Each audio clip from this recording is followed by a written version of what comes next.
नमस्कार. प्रादेशिक हवामान केंद्र नागपूरमध्ये आपलं स्वागत आहे. सिनॉप्टिक माहिती. गँजायटिक वेस्ट बंगाल आणि लागतच्या बांगलादेशवर खोल दाबाचे केंद्र स्थित आहे. Deep depression.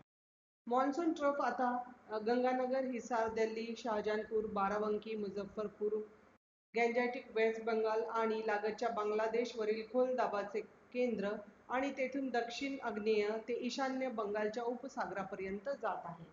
यावर आधारित पुढील 3 दिवस हवामानाचा इशारा अंदाज असा आहे. दिवस 1, विदर्भातील जिल्हे.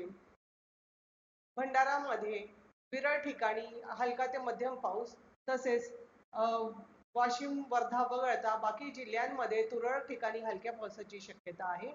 दिवस 2, 15 सप्टेंबर वर्धा वगळता बाकी साऱ्या जिल्ह्यांमध्ये तुरळक ठिकाणी हलक्या पावसाची शक्यता आहे.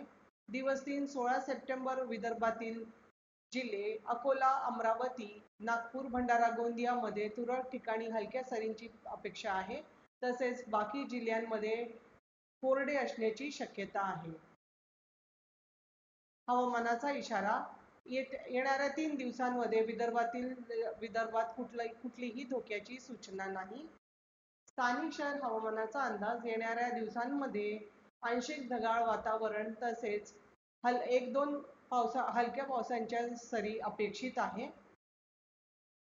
कमाल तापमानात फारसा मोठा बदल होणार नाही. अधिक माहितीसाठी तुम्ही आमचे RMC नागपूरची website, social media platform, Instagram, Twitter, Facebook, यूट्यूबला भेट देऊ शकता. धन्यवाद.